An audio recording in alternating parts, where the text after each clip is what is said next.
예, 시청자 여러분, 오늘 하루 어떻게 보내셨습니까? 맨날 사실 이런 말씀 드리기도 좀 뭐해요. 매일매일 새로운 소식이 들어오고 있는 요즘입니다. 오늘 오전에 어떤 일이 있었는지 여러분 잘 아시죠?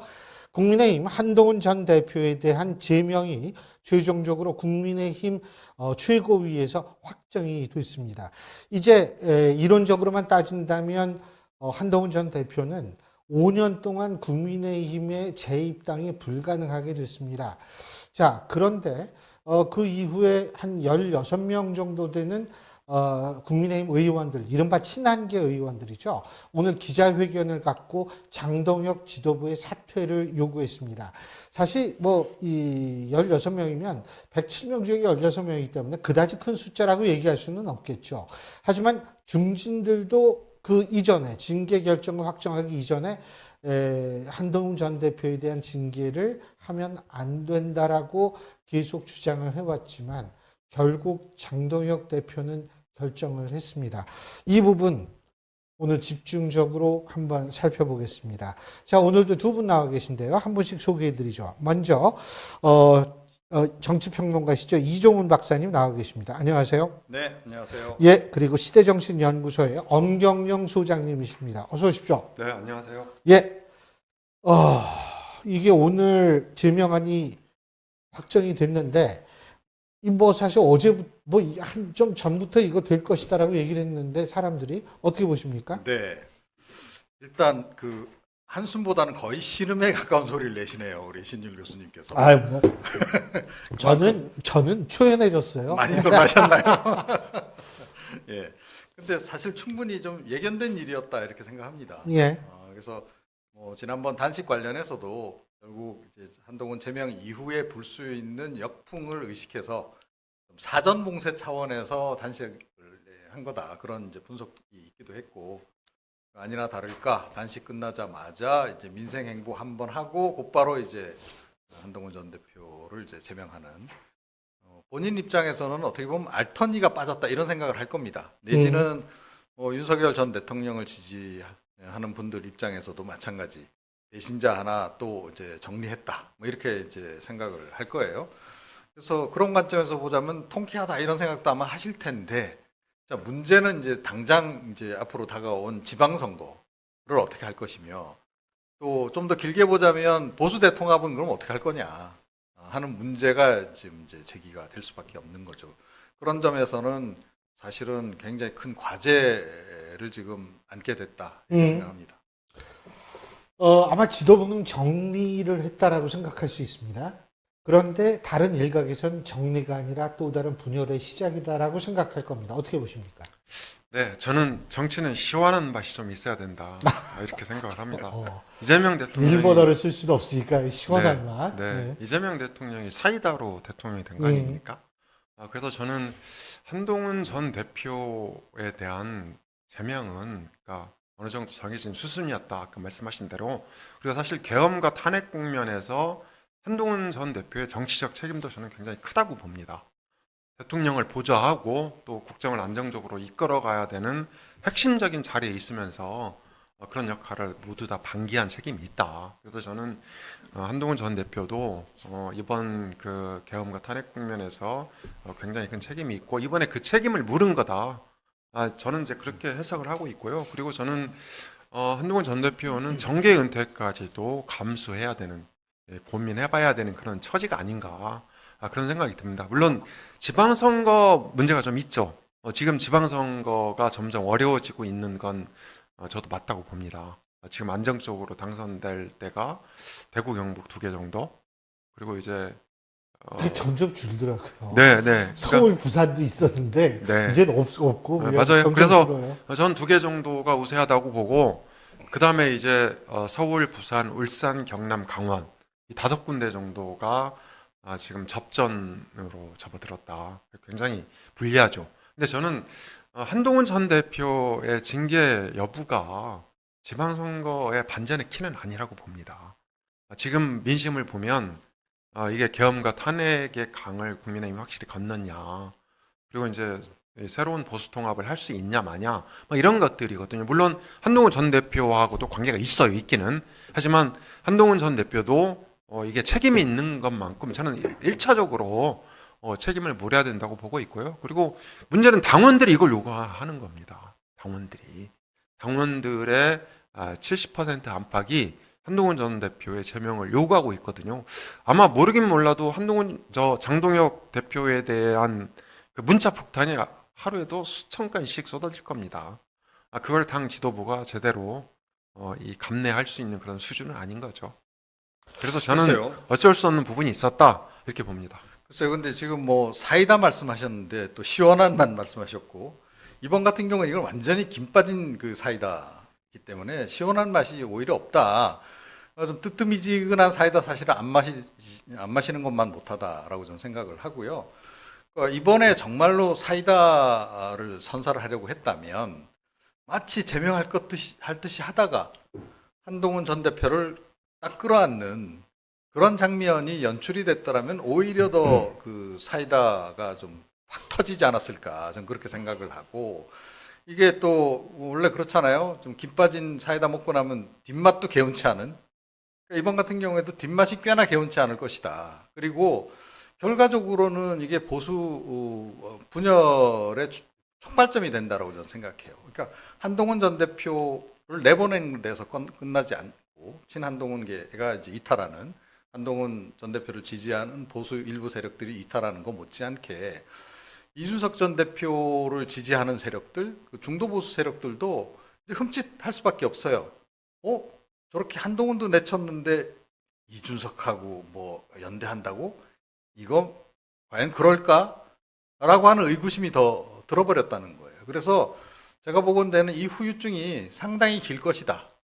이렇게 생각을 합니다. 네, 제가 사이다라고 말씀드린 거는요. 당원 입장에서 그렇다는 얘기입니다. 근데요. 일부 당원 때 아닌가요? 일부 당원? 김 빠진 사이다가요. 언제 마시는지 모르시는구나. 술을 많이 먹잖아요. 새벽에 목마르잖아요. 그때 김 빠진 사이다나 콜라 마시면 진짜 맛있어요. 술 좋아하시니까 그때, 그런 그때는 어떤 거든 다 마시면 시원한 거 아닙니까? 그렇죠. 예. 근데 어쨌든 저는 이제 당원들 입장에서는 사이다를 마신 기분일 수도 있다. 일부 이렇게, 당원이라고 네, 하시죠? 네, 일부 당원. 네. 아니, 그러니까 저는 당원들의 과반 이상이라고 생각을 합니다. 그렇지 않으면 제명을 강행 못하죠. 그래서 저는 100만 명 중에서 한 70만 명 안팎이 한동훈 전 대표의 제명을 요구했다 이렇게 보고 있고요. 그리고 그 장동혁 대표가 오늘 당무 복귀한 거 아닙니까? 근데 사이다 김 빠질 시간이 없었죠. 근데요. 지금 뭐 당원 중에 어떻게 되냐 그랬는데 제가 좀 아까 방송 시작하기 전에 어떤 기자님이 저한테 전화를 했어요. 멘트 따려고 전화를 하셨는데 이분이 얘기하는 거는 100만 명 정도 당원되는 상당수가, 그 중에 상당수가 이른바 강성 보수다라고 얘기를 하거든요. 근데 전 뭐라고 생각하냐면 100만 명 전부 다라고 가정을 하더라도 문제는 뭐냐면 4,350만 명 정도 되는 유권자에서 100만 명이라면 43분의 1이에요. 이게 큰 숫자가 아니거든요.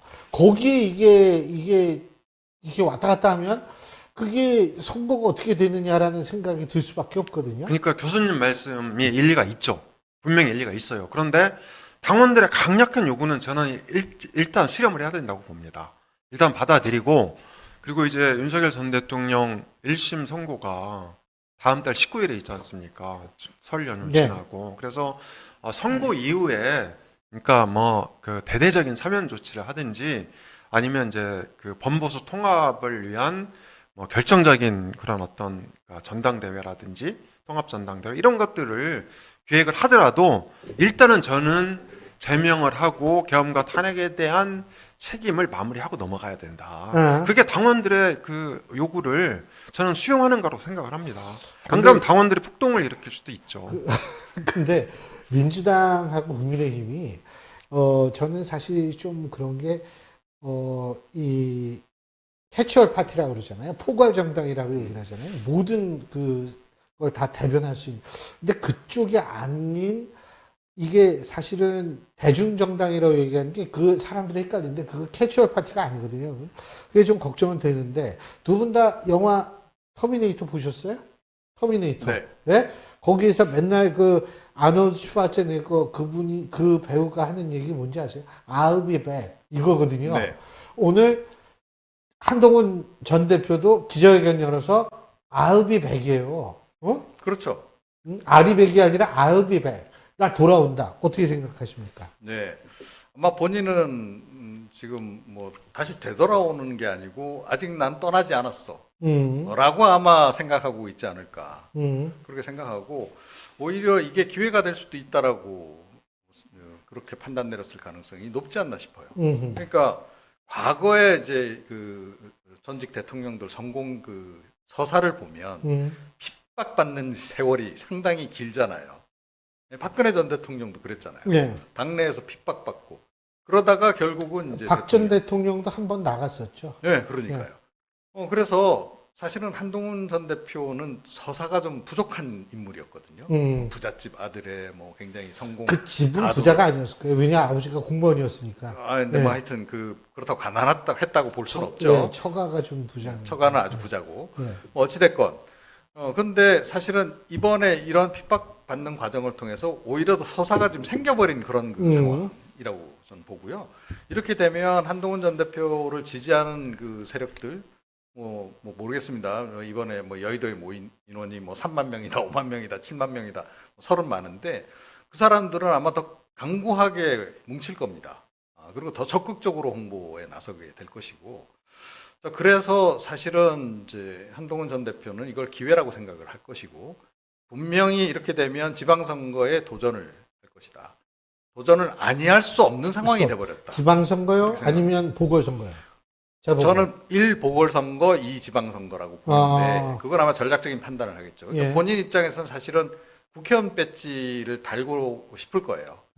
그게 아무래도 중앙정치 무대에서 활동을 하는 데 그렇죠. 훨씬 여러 그러면서. 가지 예. 홍보전이나 이런 데서 유리하기 때문에 그렇긴 한데 만약에 그게 아니라면 굉장히 국민의힘의 뼈아픈 고소로 가서 뼈아픈 패배를 안기려 들 수도 있다. 그러니까 이준석 전 대표가 지난 대선에 나와서 사실은 보수 진영의 뼈아픈 패배를 안긴 거 아닙니까? 결국은 그런 것을 기획을 할 수도 있다라고 생각해요. 그래서 뭐 벌써 대구시장 출마설도 지금 나오고 있잖아요, 그죠? 의외로 지금 TK 정서도 과거 같지가 않아요. 맞아요. 네, 그래서 윤석열 전 대통령 또는 그 지지하는 윤어게인 세력에 대해서 그쪽도 그렇게 긍정적으로 바라만 보고 있지 않거든요. 그 틈을 파고들 가능성이 굉장히 높다.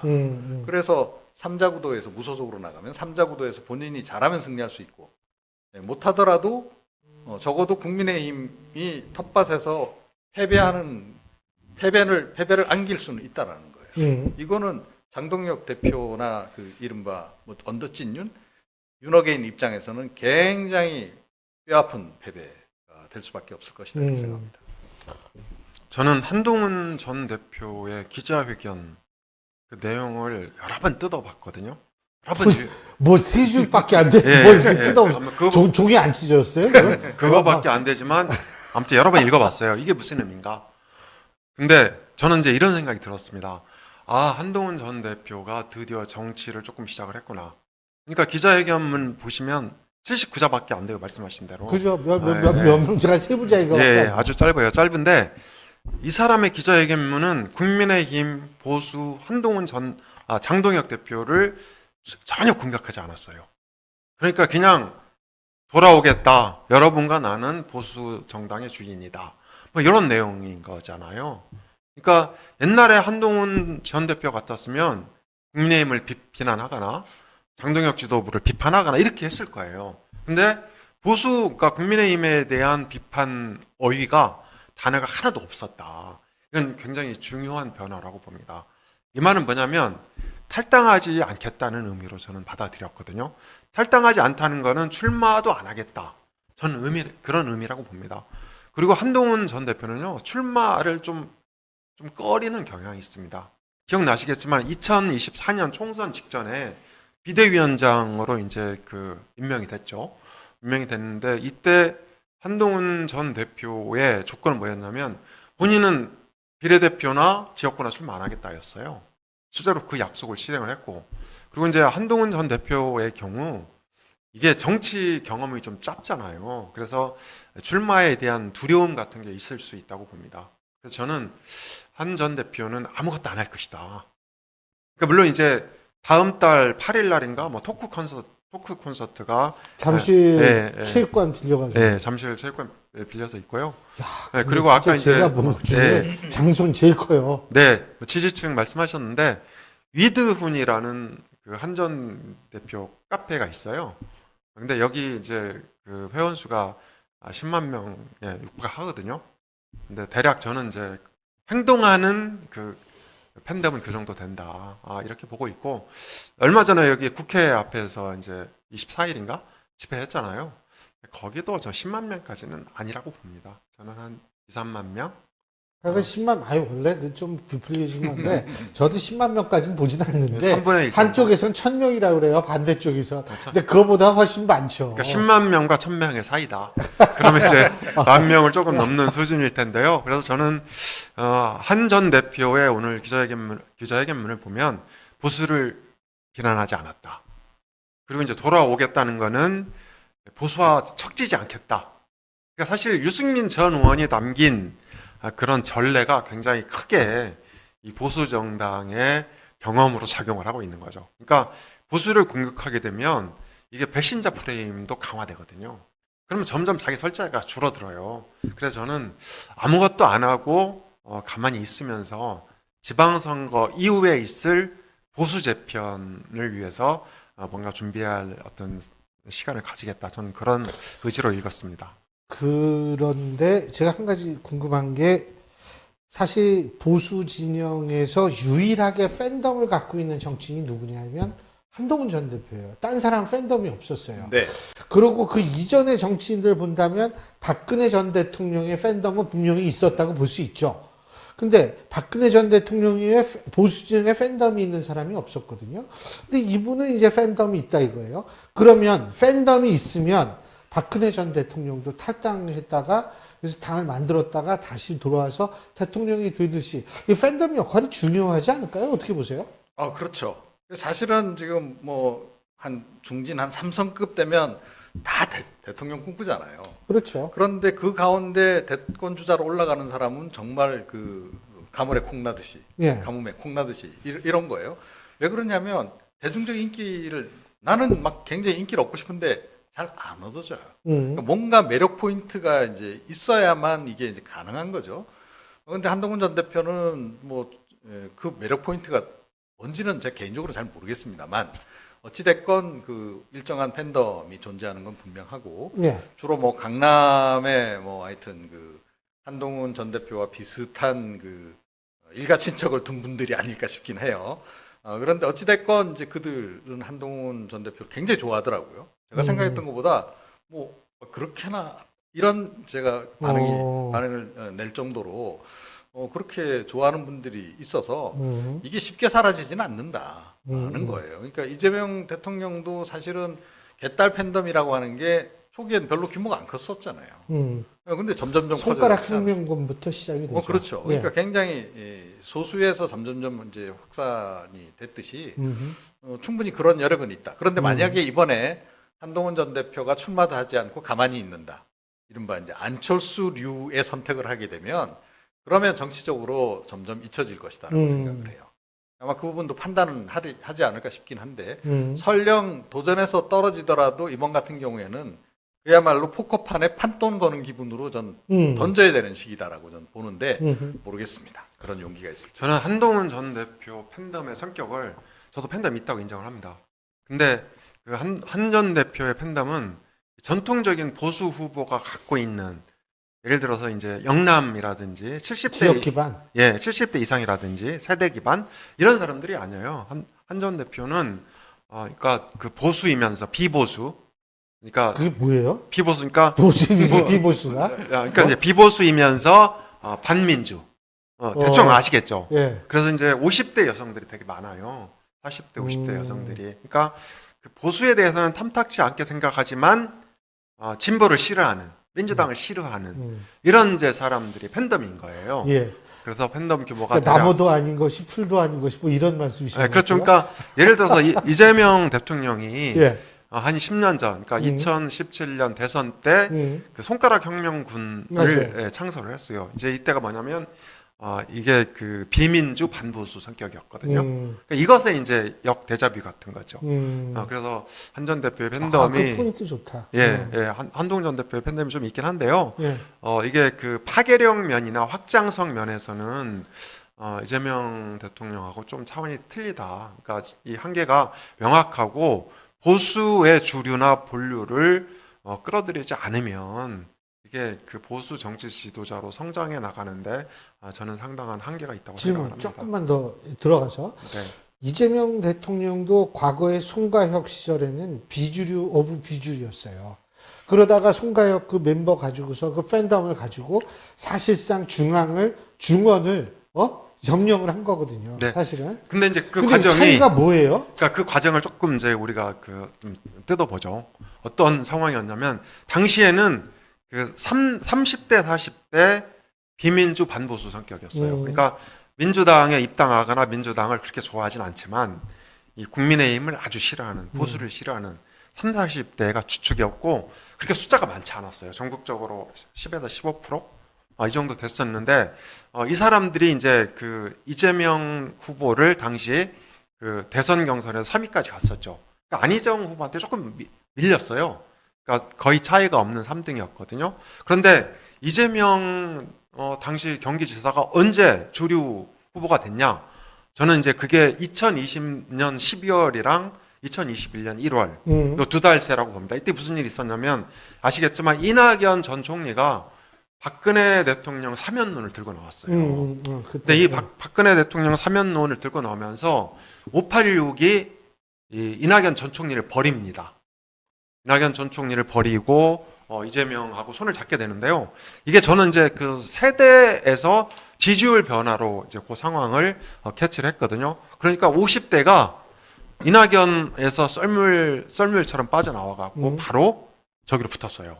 이재명한테. 그래서 이재명은 3040 50대를 포괄하는 명실상부한 민주당의 주류 후보가 된 거죠. 그런데 이제 여기서 우리가 한동훈 전 대표도 마찬가지예요. 그러니까 한 전 대표도 숫자가 많지는 않지만 하여간 그 보수는 아니면서 진보를 아주 싫어하는 50대 전후의 여성들이 이제 주요 팬덤인데 한 전 대표가 보수 주류 후보로 이 부각이 되려면 70대 이상 영남 보수의 어떤 본류를 끌어당겨야 됩니다. 끌어당겨야 되는 거죠. 근데 이 사람들은 지금 장동혁 대표한테 붙어 있어요. 그리고 또 하나 있죠. 2030 남자. 2030 남자는 이제 이준석 대표한테 조금 가 있는데 이 사람들도 지금 굉장히 보수 성향을 보이고 있거든요. 그래서 이 사람들도 한동훈 전 대표가 끌어당겨야 된다. 근데 아직 그게 안 되고 있는 거죠. 그래서 한 전 대표의 갈 길은 아직은 멀다. 그렇게 정리할 수 있습니다. 끌어다닐 게 많네요. 근데 아까 보수 통합 두 분 다 그런 말씀을 하셨는데 제가 좀 궁금한 게 보수 통합에서 일단 우리가 제일 먼저 생각할 수 있는 게 누구냐 하면 개혁신당이에요. 근데 개혁신당 입장에서 볼 때 이준석 대표 입장에서 볼 때 이렇게 생각할 수 있어요. 이준석 대표 결국 징계 2번 받아가지고 총합 1년 6개월 당원권 정지 받지 않았습니까?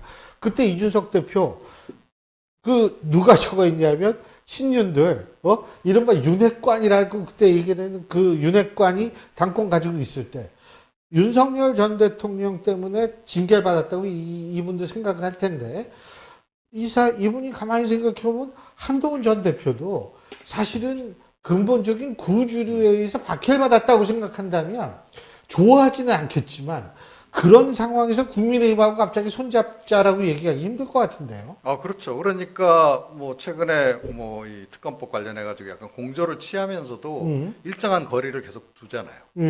장동혁 그 대표가 뭐 얼마 전에 비상계엄 사과하긴 했는데 뭐 진정성 논란도 좀 있는 상태 아닙니까? 주어는 불분명하고 예. 동서와 목적어만 있다는 그런 거죠. 그러니까 명쾌하게 끊어내질 않고 있고 또 그 이후 그 전후에서 당직 인사한 거 보게 되면 전부 다 뭐 극우, 친윤 뭐 이런 식으로 이제 해버렸기 때문에 그러니까 이게 과연 연대를 해야 되나 이런 이제 의구심을 가지고 있는 거예요. 기본적으로. 근데 이번에 아주 한동훈 전 대표를 제명하는 과정을 통해서 좀 더 다시 한번 본색을 싹 드러낸 그런 그 상황이 대통령이라는 거죠. 그럼 이준석 전 대표 입장에서도 이준석 대표 입장에서도 흠칫할 수밖에 없는 상황이 되는 거예요. 이거 뭐 전혀 안 변하겠다는 뜻이네. 그리고 근본적으로 제가 보기엔 장동혁 대표가 이준석 그 대표하고도 연대할 생각이 없는 것 같아요. 이유가요? 예, 그러니까 아니 그야말로 보수 대통합을 위해서 선거 승리할 생각이 있다면 그 1차 조치가 한동훈 제명을 하면 안 되는 거죠. 일단. 약간 유보를 좀 당내에서도 그렇게 하면 안 된다는 소리가 그렇죠. 많았는데. 그러고 나서 당 밖에 있는 이준석 대표에게 손을 내밀어야 이게 자연스럽잖아요. 예. 예, 그리고 좀 이렇게 명분도 있고. 그런데 당내에 있는 사람을 다시 또 쳐냈다? 예, 그러니까 어떻게 보면 이준석 대표가 1차 숙청 대상이었다면 친윤계 입장에서 한동훈은 2차 숙청 대상인 거잖아요. 예. 예, 그렇게 2차에 걸쳐 숙청을 했는데 갑자기 나하고 손을 잡을까? 한동훈은 쳐냈고 나는 나하고만 손을 잡는다? 그걸 과연 믿겠습니까? 그래서 이준석 대표 입장에서도 아마 다시 지금 재고를 하지 않으면 안 되는 상황이 됐고 장동혁 대표도 정말로 이준석 대표까지 끌어들여서 함께 뭘 해볼 생각이었다면 한동훈 제명이라고 하는 극단적인 카드는 절대 선택하지 않았을 것이다. 그래서 제가 보건대는 장동혁 대표와 장동혁 대표를 뒤에서 밀고 있는 언더찐윤 그리고 극우 유튜버들은 그게 중요한 게 아니에요. 선거 승리가 지금 중요한 게 아니에요. 그거보다는 일단 자기네 텃밭에서라도 어찌됐건 기득권을 유지하면 된다. 그리고 특히 지금 현역 의원들, 친윤계 현역 의원들 입장에서는 자기 배지가 더 중요한 거예요. 그 대부분이 다 TK, PK잖아요. 네, 그러니까요. 그러니까 이것만 유지하면 되는 거고 당이 쪼그라들어서 그야말로 뭐 TK 자민련이 돼도 상관없어. 기본적으로 이런 사고를 가지고 지금 이제 접근을 하고 있다. 그렇게 지금 생각을 합니다. 저는 장동혁 대표를 비롯한 지도부나 현역 의원들이 그렇게 그 퇴행적인 생각을 갖고 있을 거라고 보진 않습니다. 퇴행적이라는 건 뭐를 의미하세요? 그러니까 그 뭐 말씀하신 대로 내 배치만 지키면 된다. 아니면 지방선거 승패 당내 기득권을 유지하면 된다. 뭐 그리고 지방선거 승패에 대해서 관심 없다. 저는 그렇게 보진 않습니다.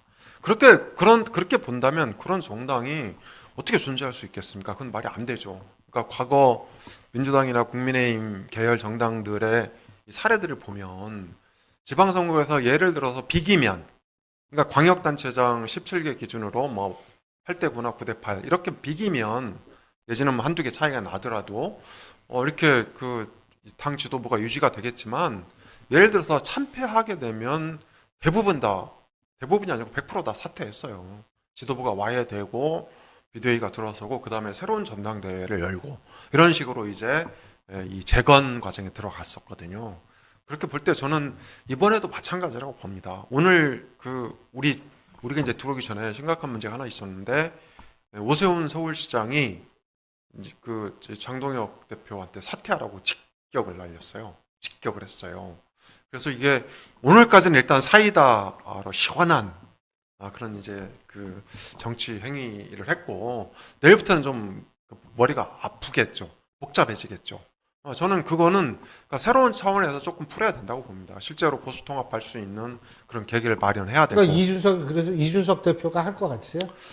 저는 이준석 대표가 선거 연대를 하려면 두 가지 조건이 충족돼야 된다고 생각을 합니다. 첫 번째는 국민의힘이 계엄과 탄핵의 강을 건넜다는 그런 확실한 신호가 있어야 됩니다. 그런 변화가. 그리고 또 하나는 지방선거에서 이게 참패를 넘어서는 그러니까 최소한 선전이 필요하다. 국민의힘이 그래도 선전했다. 이런 평가를 받을 만큼의 선거 전망이 나와야 선대 연대에 나설 가능성이 있다고 봅니다. 그런데 아직까지는 이제 그런 전망은 조금 거리가 좀 있죠.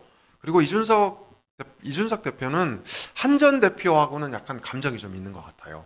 그거는 좀 그런 얘기하는 사람 많더라고요. 네, 그러니까 감정이 좀 있는 것 같고 이번 이제 제명 과정에서도 지속적으로 한 전 대표를 비판했거든요. 그리고 이제 한 전 대표가 갖고 있는 그런 어떤 팬덤의 이 성격이 크게 위협적이지 않다 이렇게 보는 것 같아요. 이준석 대표는 그런 면에서 이준석 대표가 국민의힘하고 연대할지 말지는 아마 그 윤석열 전 대통령 1심 선고 이후에 여론의 추이를 보면서 결정할 가능성이 있다. 이렇게 볼 수 있죠. 제가 개혁신당 가서 그 다음 주 월요일 날 지방선거 브리핑을 하는데 한번 물어보겠습니다. 예. 어떻게 할 건지. 예. 근데 네. 이게 저도 사실 뭐라고 생각해요. 명분과 이익이라고 봤을 때 지금 이익적인 측면에서 보면 해야 될 것 같을 거예요. 개혁신당. 왜냐하면 당세가 너무 작으니까. 근데 명분적으로 본다면 사실은 그동안 너무 축적된 마일리지가 많아가지고 명분이 좀 딸릴 것 같다는 생각이 그렇죠. 들거든요. 그리고 이제 아까 대선 얘기도 하셨는데요. 뭐 우리가 냉정하게 돌아보면 이준석 대표가 출마를 안 했더라도 사실 보수가 이기긴 좀 어려웠다. 저는 그렇게 보고 있고요. 그리고 이게 오는 6월 3일 지방선거에서도 6월 4일 지방선거에서도 예를 들어서 개혁신당이 힘을 보탰을 때 승리할 수 있냐? 저는 이 계산이 나와야 된다고 봅니다. 개혁신당이 뭐 할 때요? 힘을 보탰을 때 선거 연대를 했을 때 아까 제가 말씀드린 5개 지역 서울, 부산, 울산, 경남, 강원 이 5개에서 만약에 그냥 국민의힘만 가면 지는데 개혁신당이 선거연대에 나서면 이길 수 있냐 이런 계산이 서야 된다고 봅니다. 근데 지금 상황에서 개혁신당이 그렇게 캐스팅 보트를 쥐고 있다고 보긴 좀 어렵죠. 근데 진짜 지금 말씀하셨는데 분위기는 많이 바뀐 것 같아요. 근데 그 반대 생각도 하셔야죠. 그러니까 개혁신당하고 선거연대를 안 했을 때 개혁신당 지지자들이 투표장에 나가지 않거나, 예? 또는 이제 개혁신당도 이제 후보자를 낼 거 아닙니까? 격전지 같은 데서 제3 후보로 나온 개혁신당 후보가 일정 표를 가져갔을 때 국민의힘이 이곳저곳에서 패배하는 상황. 왜 그 상황은 생각을 안 하시는지 모르겠고요.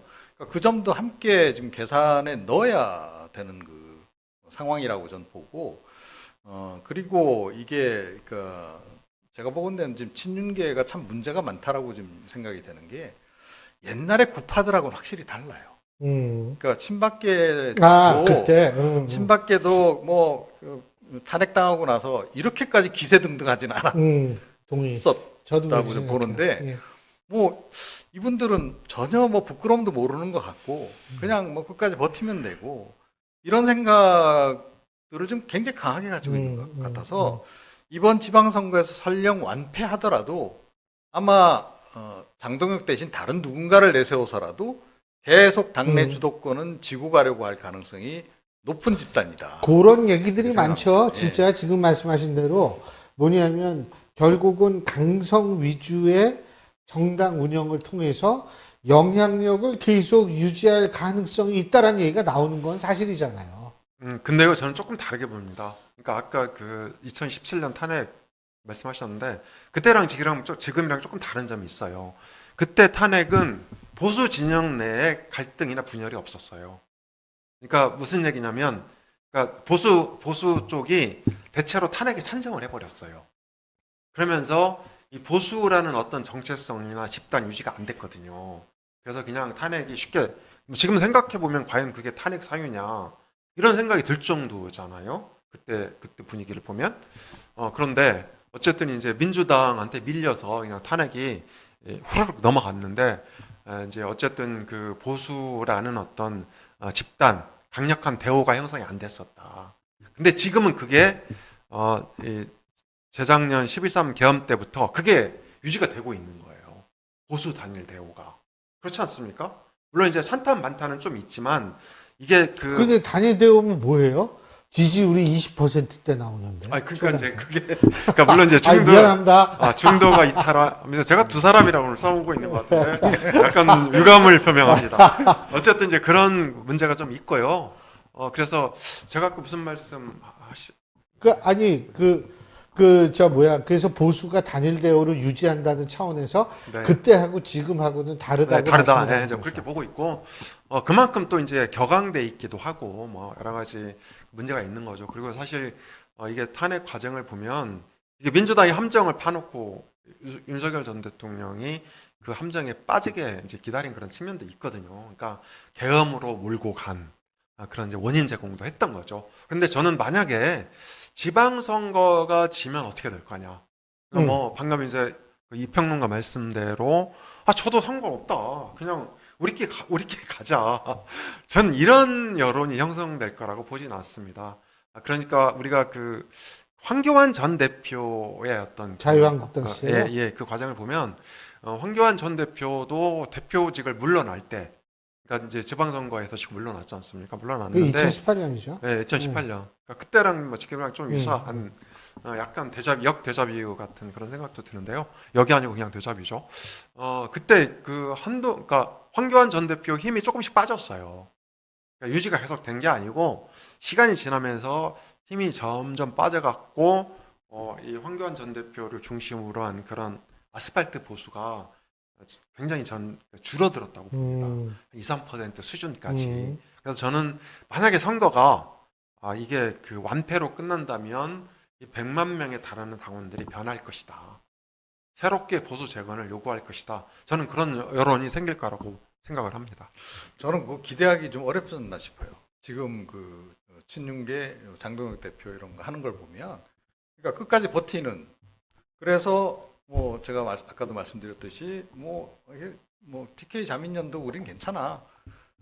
쪼그라들어서 의석 수가 한 50석 돼도 우리 국회의원 뺐지만 유지하면 돼. 이 생각이 기본적으로 굉장히 강력하기 때문에 끝까지 버틸 거다라고 저는 생각을 해요.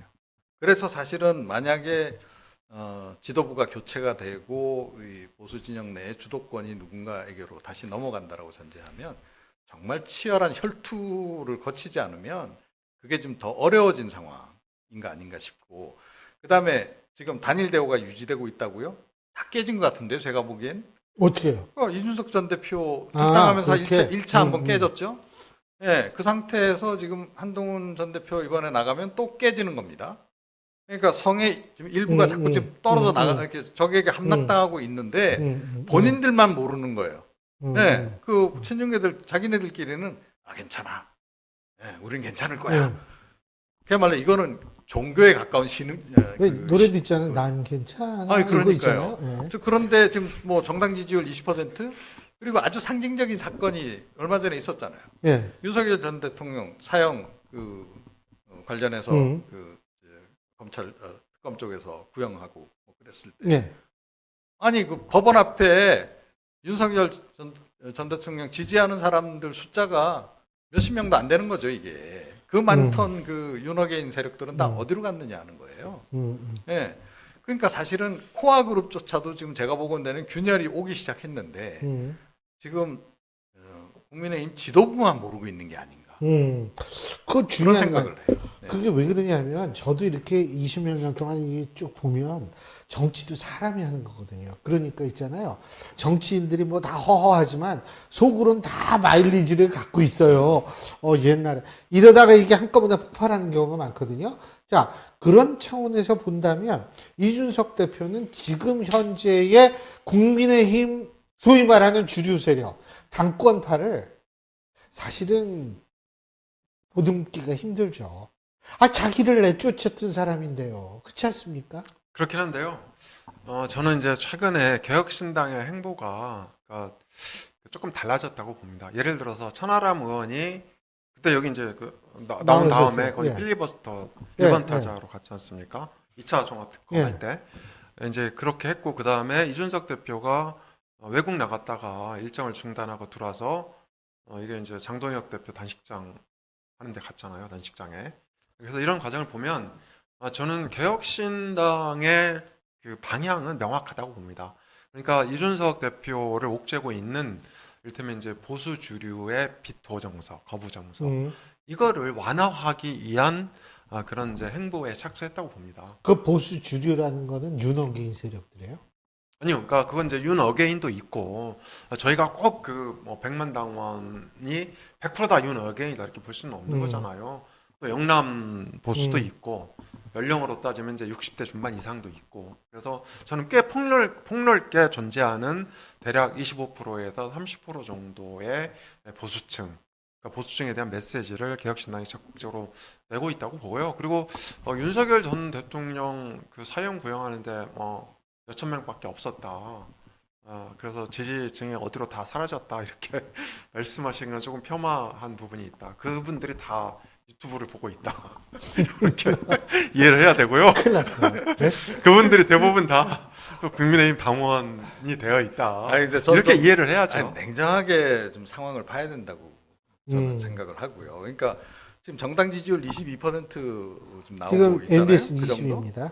예, 저 최근에 뭐 전반적으로 그 정도 나오는 거 아닙니까? 예. 그런데 거기에서 사실은 50%는 그 차마 못 떠나서 지금 있는 분들이다라고 저는 봐요. 좀 국민의힘 지도부 하는 거 보면 정말 확 이러고 싶은데 그래도 내가 보수 정당 뭐 언젠간 다시 잘 되겠지 하는 마음으로 그야말로 미련 때문에 남아 계신 분들도 절반 정도는 된다라고 치면 진짜 지금 국민의힘 장동혁 지도부를 지지하는 또 윤호개인 세력을 지지하는 사람들은 11% 정도밖에 안 될 것이다.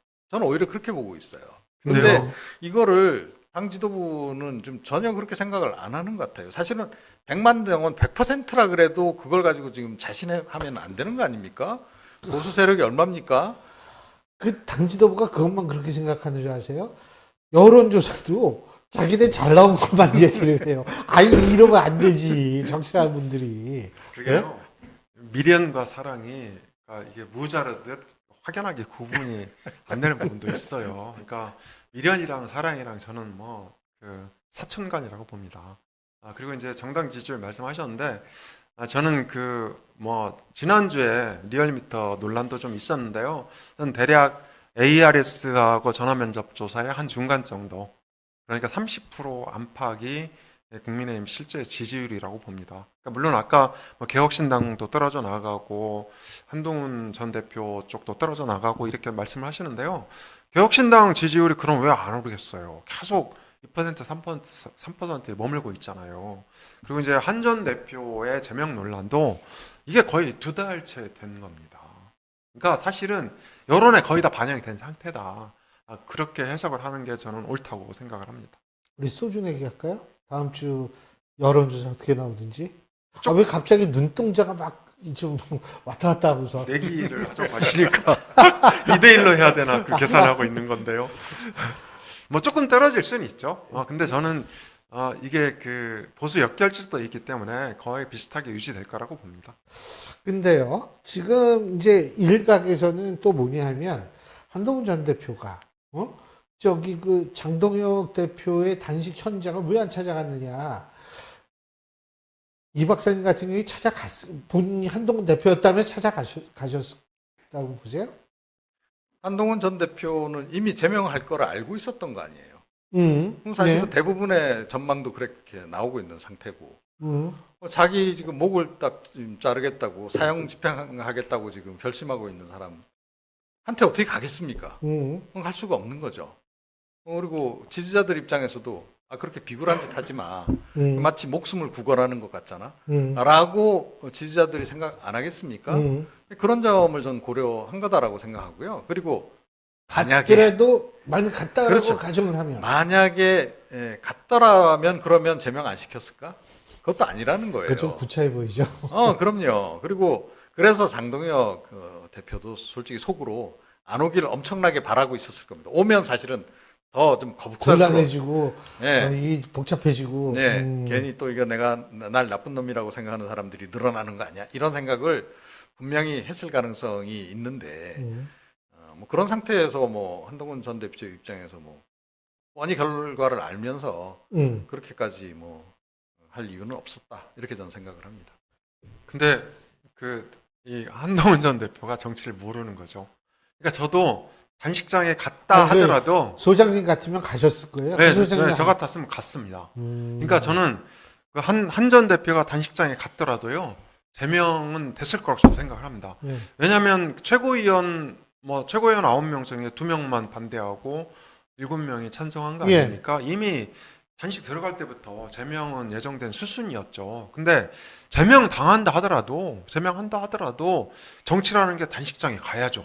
물론 이제 8일 만에 단식이 끝났지만 아무튼 단식이라는 거는 목숨을 걸고 하는, 그리고 또 명분은 대여투쟁이었잖아요. 쌍특검을 촉구하는 거였고 여야 영수회담 하자는 거였는데 명분이 좋잖아요. 그러면 제명하더라도 갔어야죠. 저는 그렇게 봅니다. 그래서 예. 한 전 대표가 단식장에 안 간 거는 아직 정치를 제대로 모른다.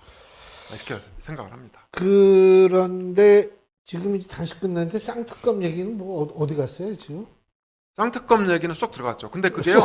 아니 단식까지 했는데 그 쏙 들어가면 안 되는 거 아니에요? 쏙 들어간 건 아니고 지금 서명운동 받고 있지 않습니까? 아 그래요? 그거 네. 몰랐네요. 아니, 성원석 원내대표가 또 지금 단식은 아니지만 농성을 해요. 아 천막농성하죠. 네, 그리고 네. 지금 국회에서 그 변수가 하나 생겼어요. 그러니까 그 한미 관세 협상에 네, 네, 네, 대한 네. 어떤 그 특별법을 네, 상임위에서 처리해야 되거든요. 예. 근데 그게 재경위를 통과해야 됩니다. 음, 재경 위원장이 지금 이미자. 네, 국민의힘 의원이니까 그래서 이걸 처리하려면 여당이 뭘 하나 내놔야 되거든요. 그래서 저는 쌍특검 카드는 오히려 살아날 수 있다고도 봅니다. 아니 근데 말이에요. 지금 이제 한동훈 전 대표의 앞으로의 그 진로의 문제인데 첫째 신당 창당은 좀 어렵겠죠, 그죠? 왜 그러냐면 나올 사람이 그렇게 많지 않은 것 같아요. 어떻게 보세요? 그렇죠. 쉽지는 않은데 사실은 저는 좀 도전을 해볼 필요는 있다라고 신당 저는 봅니다. 창당이요. 예. 아하. 신당 창당 어찌됐건 본인이 지금 정치 경험을 더 쌓아야 되는 예. 상황이잖아요. 그리고 작더라도 해서 어찌됐건 그런 이제 세력을 자꾸 결집시키려는 그런 노력은 좀 해야 된다. 음흠. 그리고 장동현 이제 한동훈 전 대표 같은 경우에 조금 전에 뭐 선거에 출마 못할 거다 뭐 이런 얘기도 했다시피 뭔가 이렇게 중대 국면에서 막 자기를 멸사봉공하는 그런 모습을 그렇게까지 보이지는 않았다는 거죠.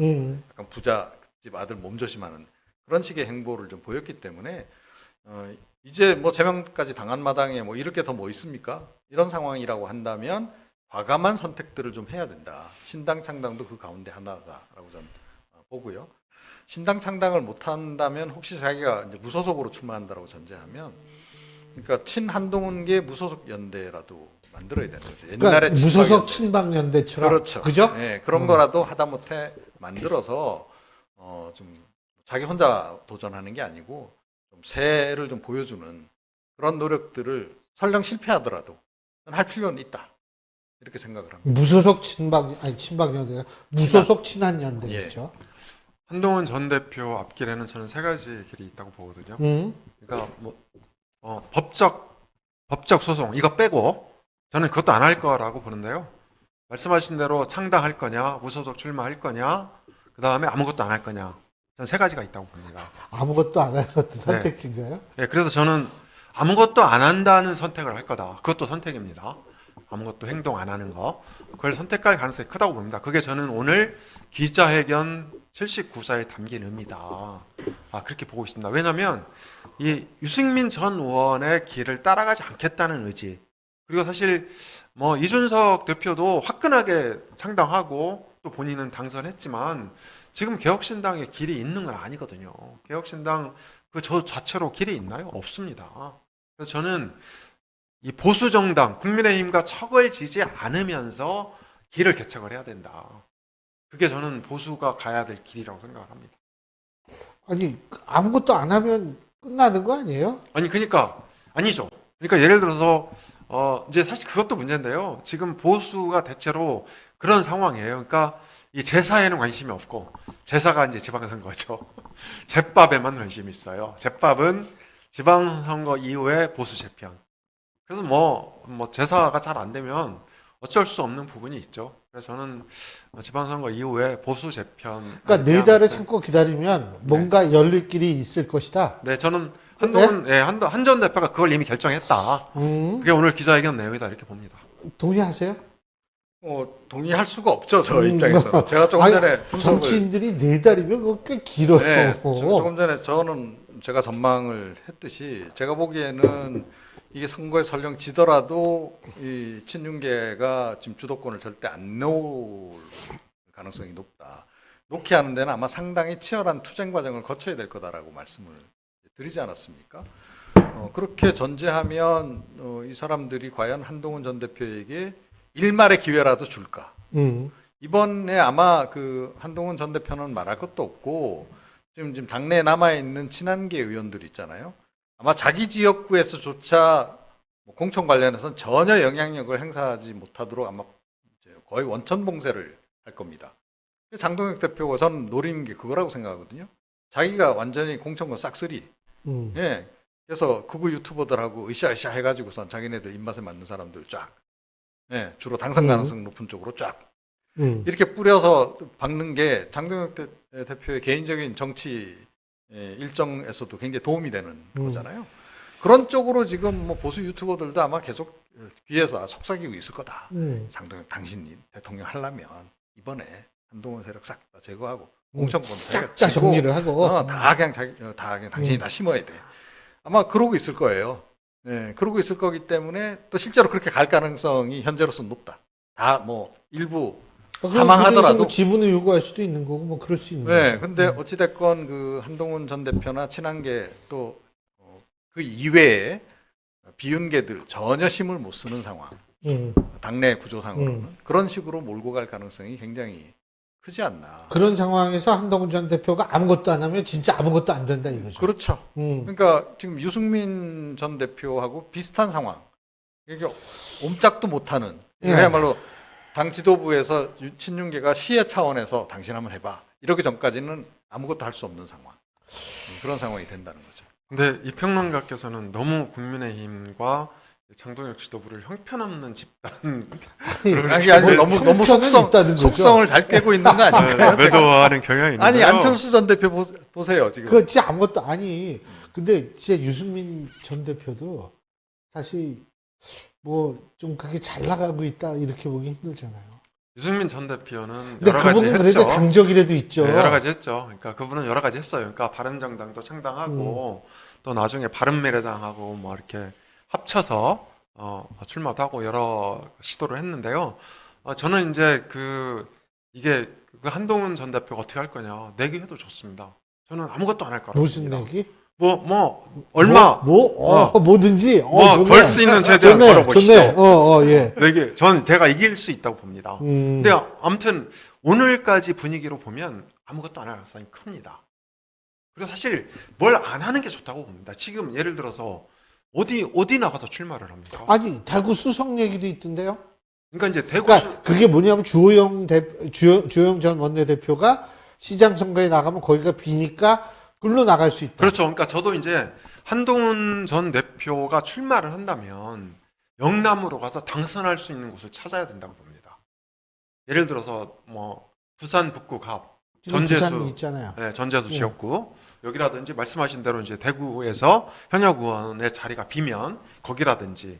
근데 사실 이것도 지금 여야가 치열하게 맞붙고 있기 때문에 한 전 대표가 나가서 이게 당선된다는 보장이 없어요. 그러니까 그 이준석 대표는 지금 서울시장 나가라는 거잖아요, 무소속으로. 근데 그거는 이제 별로 안 좋아해서 그건 이제 그런 얘기한 거 아니에요? 그건 차도 살인지계 같은 거죠. 이를테면 오세훈이 차기 주자에서 낙마하는 그런 이제 상황이 생기니까. 그래서 저는 그 최근에 국민의힘의 그 상황을 돌아가는 걸 보면 이게 그 이준석 대표만 살아남는 거 아닌가 그런 생각이 들 정도예요. 그러니까 장동혁 대표는 어쨌든 지게 되면 책임론에 휩싸일 수밖에 없거든요. 그래서 아무리 뻔뻔해도 예를 들어서 이게 그 어게인 2018처럼 나오면 당대표 사퇴할 수밖에 없습니다. 당원들이 가만히 안 있어요. 글쎄요, 뻔뻔해서 비난받을 걸 우려했으면 이렇게까지 당을 그리고 이제 끌고 아까 왔을까요? 보수 유튜브나 당 지도부가 질 걸 뻔히 알면서 그런다고 하는데요. 이게 보수 유튜브 한번 들어보시면 그분들은 승리에 대한 어떤 그 확신으로 충만해 있는 사람들입니다. 이긴다고 보고 있거든요. 그래서 저렇게 한 전 대표 징계를 이제 강행하는 거죠. 그러니까 그분들은 뭐 비상계보다 잘했다고 하신 분들이고 부정선거 있다라고 주장하신 분들이고 탄핵 안 될 거다라고 4대3으로 안 될 거다라고도 주장하셨던 분들이잖아요. 그러니까 실제로 믿고 있다는 그러니까 거죠. 그분들 믿는 건 그건 뭐 거의 신앙이라고 봐야지 그거를 우리가 객관적인 분석이다라고 볼 수는 없는데. 그러니까 지금 지도부 그런 마찬가지 거의 신앙급의 지금 그 신념을 가지고 당 지도부가 저렇게 움직이고 있다는 게 사실은 큰 문제인데 그 문제를 모르고 있는 게 더 문제 아닌가요? 아니 대한민국 정당 중에서 신앙급이 아닌 정당이 있나요? 자 조국 혁신당을 보시죠. 찬성, 그러니까 조국 당대표 99%. 전당대회 여론이 98%, 이 공산당보다 더 심하죠. 그리고 민주당 보세요. 지난번 총선 때 이게 개딸 인증받으면 100% 경선 통과한 거 아닙니까?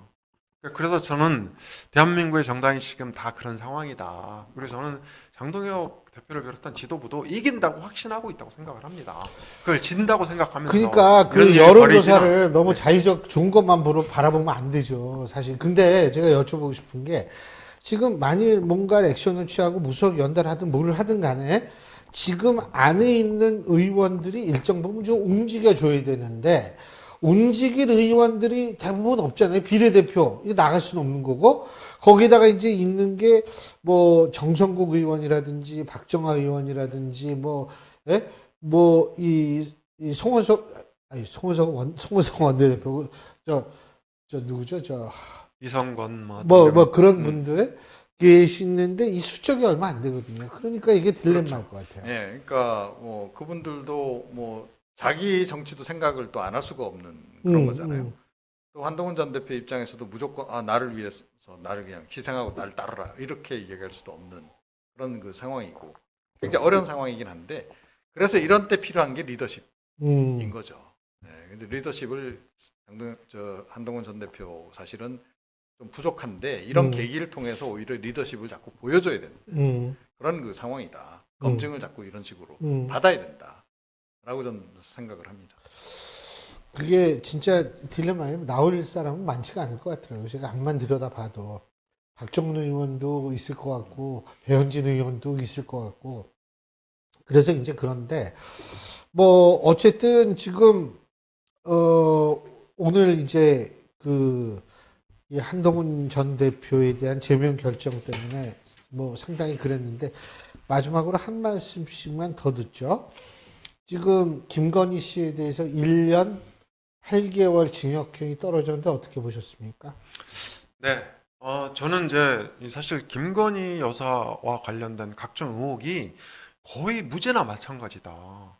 무죄나 마찬가지로 판명이 난 거다 이렇게 보고 있습니다. 그러니까 사실 민주당이 김건희 여사를 얼마나 악마화했습니까? 그리고 이제 그게 계엄의 직접적인 원인인지 아닌지는 모르겠지만 어쨌든 계엄과 탄핵의 한 원인으로 지금 지목이 되고 있지 않습니까?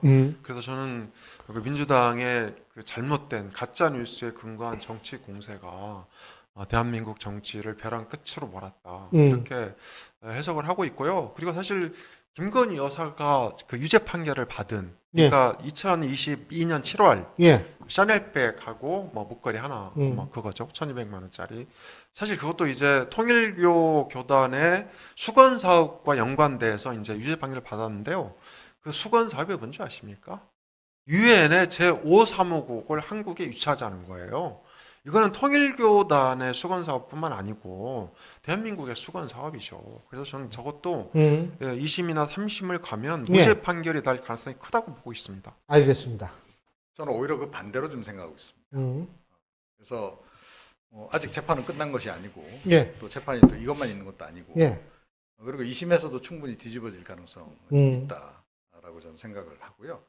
오히려 그 특검이 그 막바지 단계에서 약간 그 내분을 겪은 것, 뭐 아시다시피 이제 검사들이 복귀하겠다고 그러면서 사실은 수사 그 열의가 확 떨어지면서 이런 증거 자료 보강 수사라든가 이런 것이 좀 미진했던 것이 영향을 좀 많이 미친 게 아닌가. 근데 한마디로 정의를 내리면 국민 정서하고는 거리가 멀어도 너무 거리가 먼 결정이 이번에 나온 거다. 그러니까 물론 늘 이제 그 법적 결정하고 판결하고 국민 정서가 동일할 수는 없는데 그렇죠. 이번 같은 경우는 너무 괴리가 좀 심했던 게 아닌가 이렇게 생각합니다.